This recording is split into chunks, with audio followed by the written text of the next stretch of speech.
Magandang araw mga kaibigan. Bigyan natin ng reaction, opinion, itong post ng Masang Pilipino. Pahayag nito ni Senator Soto tungkol sa kanyang pagiging kaibigan ni dating Pangulong Rodrigo Duterte. Soto, sinabing siya ang pinakamatagal na politikong kaibigan ni ex-President Duterte. Joke, joke, joke. Ikwinento ni Senate President Tito Soto na siya ang isa sa pinakamatagal ng kaibigan sa larangan ng politika ng dating Pangulong Rodrigo Duterte. Ayon kay Soto, nagsimula ang kanilang pagkakakilala noong 1988 nang siya ay nagsilbing Vice Mayor ng Quezon City habang si Duterte naman ay alkalde ng Davao City sa panahong iyon. Binigyan din niya ang mas matagal na ang kanilang samahan kumpara sa ibang mga politiko at kaalyado na kalaunan ay naging malapit sa dating Pangulo. Sa kanyang payag, sinabi ni Soto, "Ako ang pinakamatandang politikong kaibigan ni FPRRD." Wow naman. Sige, in fairness sa kanya, posible na magkaibigan sila noon. Posible yan. No question about it. Maraming mga kaibigan ni Tatay Digong. Ang problema sa ngayon, kahit kaibigan mo noon, ngayon naman, inaalipusta nyo ang kanyang anak, si BP Sara. Kakampi kayo ng kalaban ng mga Duterte sa politika, anong silbi yung matagal nyong pagkakaibigan? Yun ang punto de vista. Example, itong si NBI Director, bagong NBI Director, sa mga nababasa kong post PDP Laban Secretary General yan, malapit sa mga Duterte. Nung kasikatan ng mga Duterte, dikit na dikit siya sa mga Duterte. Ano ngayon? May nabasa akong post ni Kipichu. Number 1 na critic daw ni BP Sara. Kaya ngayon, yung lumabas na issue sa 18 ex-Marines, kung ano-ano ang pinagsasabi niya para lang masira ang credibility ng 18 ex-Marines. So yan, kaibigan ng mga Duterte. Mga barbers. Kaibigan niya ng mga Duterte noon. Ano ngayon? Quadcom chairman, di ba? Barbers. Siniraan nila ng todo si Tatay Digong. Sa Cagayan de Oro, yung Congressman Lordan Suwan. Nung una talagang diehard Duterte supporter yan. Anong nangyari? Impeachment ni BP Sara last year, pumirma siya sa impeachment. Ngayon naman sa Committee on Justice, bumoto siya ng yes. Mabibilang mo lang ang mga tunay na kaibigan ni Tatay Digong. Example, si ES Attorney Medaldea. Yan ang tunay na kaibigan. Kahit may edad na, sinamahan niya si Tatay Digong papunta sa The Hague to a point na na-hospital pa siya dahil nga sa edad na, 80 plus na. Yun ba yung mga tunay na kaibigan? Ang mga tunay na kaibigan ni Tatay Digong. Si dating Governor Jose Maria Zubiri sa Bukidnon. Hindi siya pumirma sa impeachment labang kay BP Sara last year.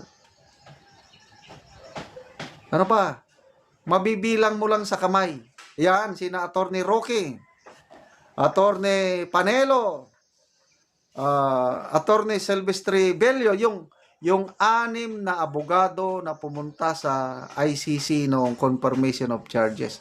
Yan, ang mga tunay na kaibigan. Huwag niyong ipagmayabang na matanda na kayo, matagal na kayo. Not counted. Kahit 30, 40 years kayong magkaibigan. But ngayon, ang importante, nasaan yung suporta nyo sa mga Duterte? Gusto nyong ma-impeach ang kanyang anak.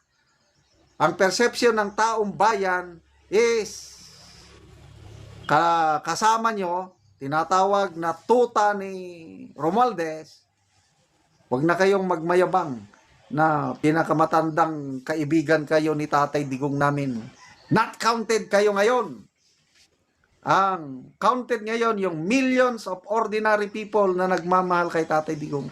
Yun ang gusto namin. Politiko, wala. Ayaw namin yung pakikipagkaibigan nyo sa aming Tatay Digong. Dahil wala kayong ginawa. Oh. Diba may resolution supporting nung si Senate President, si Escudero pa ang Senate President, nagpasa sila ng resolution calling the ICC na i-house arrest na lang. I-house arrest si Tatay Digong. O anong stand ni Soto? Wala siya. Hindi niya sinuportahan yung resolution.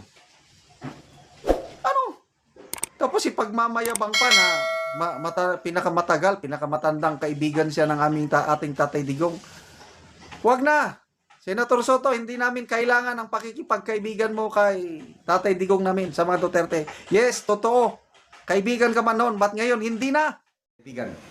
Bigyan natin ng reaction, opinion itong post ni Maharlika News. Pahayag ito ni Senator Soto na pinagtatawanan ng netizens. Hindi siya pinapaniwalaan. Sinasabi niya na matagal na daw niyang kaibigan ang Pangulong Duterte. Eh ano ang ginagawa niya ngayon? Pakikipagkaibigan ba yung ginagawa niya ngayon? Gustong-gusto niyang ma-impeach ang anak ng dating Pangulo na sabi niya matagal na niyang kaibigan. Ano ba yan? Di ba kaplastikan? Eh nagtatanong lang tayo. Oh. Sabi niya, ito ang kanyang statement. Oh. Ako ang pinakamatandang politiko na kaibigan ni FPRRD. Ibinagi ni Senate President Tito Soto na siya umano ang pinakamatagal ng kaibigan sa politika ni dating Pangulong Rodrigo Duterte. Ayon kay Soto, nagsimula ang kanilang samahan noong 1988 nang siya ay Vice Mayor ng Quezon City habang si Duterte naman ay nagsilbing Mayor sa Davao City. Binigyang diin ni Soto na mas matagal pa umano ang kanilang pinagsamahan kumpara sa relasyon ni Duterte sa ilan sa mga kasalukuyang mambabatas at iba pang kaalyado ng dating Pangulo. O di ba? Ipinagmalaki niya ang kanyang tunay na pakikipagkaibigan sa Duterte. Ang tanong, pinapaniwalaan ba siya ng taong bayan? Tingnan natin ang reaksyon. 111,000 ang nag-react. 107,000 ang tumatawa, 1,000 ang galit, 2,100 lang ang nag-like o naniwala sa kanya. So, more than 1% lang ang naniniwala sa kanya. The rest, 98.5% tinatawanan lang itong ganitong pahayag. Totoo ba siyang kaibigan o plastic? Kayo na ang bahala magbasa tayo ng mga comments. Eric Zapata, naging kaibigang bigla? O ano ba yan? Bumaliktad na ba? Kaibigan na daw eh. Violet Azortera, kahit gaano pa katagal ang tanong, loyal friend ka ba? Ang mga loyal friend ay katulad ni na Senator Bato, Bongo, sino pa?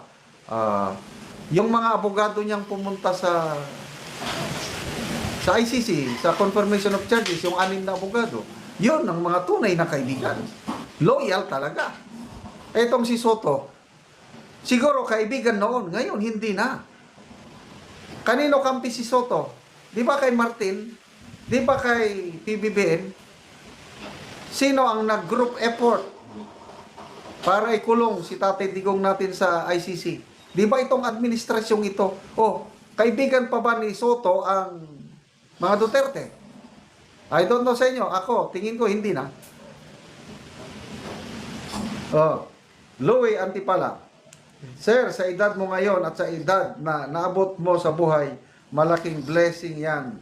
Kaya sana bago ka magpantay ng mga paa, grabe naman magpantay ng mga paa, kahiga na sa kabaong, gawin mo ang tapat na ang profesyong pinagkalob sa'yo sa oras ng kagipitan ay masusubok ang pagkakaibigan. Tolentino de la Peña, ha, nagpahiwatig na ba? O para bang bumabalimping na, ano ba yan? Sabi ni Rizal, birds of the same feather flocks together. How could it be? Wala nga, malayo. Lian, pinakamatanda lang sir. O yan, matanda siya. Jill de Luna, proud yan, di na nahiya. Nakakaya nga, yung sabihin niyang pinakamatandang kaibigan siya, loyal siyang kaibigan. George Warren, the boat is sinking. Nararamdaman na wala nang lame duck president na ang kanilang there sila, kaibigan sila nung hindi pa uso ang maleta. Ano ngayon? 5 maletang na i-deliver, di umano, ng mga ex-marine sa kanya. Kibit balikat lang siya. I will not dignify those accusations. Ganun lang, wala na. Kasi kung ako ang inakusahan na diniliberan ng 5 maleta na hindi naman totoo, mabilis pa ako sa alas 4, sampa ng kaso. Kasi nakakasira sa puri ko yun, dangal ko yun. Bakit? Wala lang, kay Senator Soto. Pagdating sa investigasyon, hinamon siya ni Senator Marcoleta na dapat, Mr. President, na pangalanan kayo doon sa affidavit, dapat malinis ang pangalan nyo. The only way to clear the name of the Senate President is to call for an investigation para mapatunayan na nagsisinungaling ang 18 ex-Marines. Ang tanong, bakit deadma? Si Senator Lacson naman, ano-ano pa siya na, open naman kami, ang Blue Ribbon, pwede naming imbestigahan. Kaya lang, i-correct muna nila ang statements nila. Ano ba yung i-correct nila? Sinungaling yan eh. Sabi niya, mali-mali.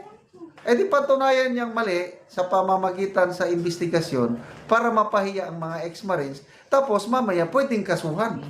Kung klaro ngayon na nagsisinungaling, i-cite in contempt.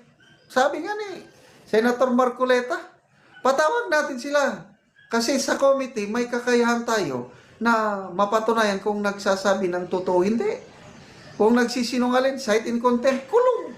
Di ba ganun kasimple? Bakit ayaw nilang tawagin?